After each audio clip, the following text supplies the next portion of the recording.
month of April. In a couple of months, it'll be graduation time for a lot of students. We're looking forward to the future. And many of you young kids will be maybe falling in love for the first time.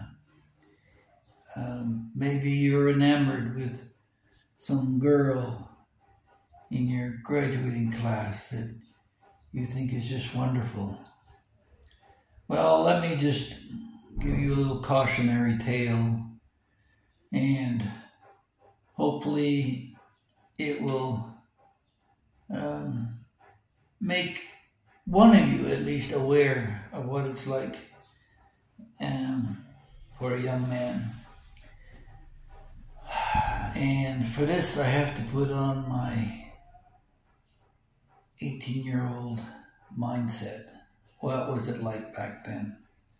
With hormones coursing through my body, and like many, wondering how bad the acne would be come graduation night and what I could and couldn't afford. But anyway, prior to graduation, I hung around with some of the brightest minds that ever were produced in my high school. In fact, 26 out of the 40 graduates in my graduation class received a PhD before they finished their education. Some of them taught medicine, some of them did experimental research in biology, and others were just doctors that are heads of doctors in different organizations. So they're a very accomplished group, very bright. And I was older than most of them, given the fact that I'd been held back in my grade 7 year after my brother passed away and I lost focus. So I would say that I was pretty close to being on par with them, although I may be giving myself a overly enthusiastic compliment in saying that. But certainly some of them attested to the fact that they thought I was reasonably bright. And one of them was a girl. Her name was Linda Barber. And Linda was a girl who I thought was amazing. She was brilliant in her studies. She was the valedictorian for our graduation class. I wrote a poem to Linda. She is like a pearl, where I described myself as being an octopus and her being a pearl, and that I reached out and touched the world as an octopus and experienced different things, but she was shy and reserved and held captive to the shell of the clam, afraid that if she ventured beyond it, she would fall into the depths of the ocean and never be found again. Something along those lines. It's quite poetic. And one of the girls in the Chronicle Committee asked to publish it in the yearbook, and it is published there. If you ever look up the 1971 yearbook for Lachine High, it'll be there with a little graphic that somebody drew. Anyway, so I asked Linda if she would give me the honor of taking her to the graduation class. And in the most respectful manner I could, I waited for her reply. And she indicated that she'd have to get back to me and let me know in a couple of weeks. I didn't know what that was about, but I decided if it wasn't her, I wasn't going to go at all. So I resigned myself to that probability. But just shortly before the deadline for dinner tickets and the rest of it, she got back to me and asked me if I'd asked anyone else. I said, no, I hadn't. She said, well, she was still available. So I said, well, would you like a date? She said, okay. And then specified that I must get her Lily of the Valley for her corsage. to match her dress. I said, well, what color's your dress? You mean a white flower? She said, no, it had to be lily of the valley. So I went to our local florist in Quebec, Montreal at the time, about this time of year, to make a reservation for a lily of the valley, because there were none available in Montreal at that time of year. And it had to be flown in from Vancouver, BC, at great expense. So they flew the lily of the valley in, and I showed up on graduation night, took her to the grad. Before we went to the grad, though, a friend of mine's father asked us out for a glass of wine downtown. So we all went downtown and had a glass of wine. And then I had made reservations at Chez Bourgetel, which is the oldest restaurant in Montreal. It's over 300 years old. It was a bit embarrassing in that I asked for the salmon and complained that the blueberries tasted awfully salty, to which the waiter reminded me, Monsieur, those are not les bleuettes. That is the caviar. So that was my introduction to caviar. Anyway, when the bill came around, there were two other couples with us at the table. Both of them were going to med school, and I was just the entrepreneurial type with a paper route and that kind of thing. They didn't have the money to pay for the meal, so I ended up paying for the meal. To this day, they never paid me back. But that's not really bothered me most of all about my graduation night. After that, we went to the ceremony and the dinner and all the rest of it, and then the dance. And then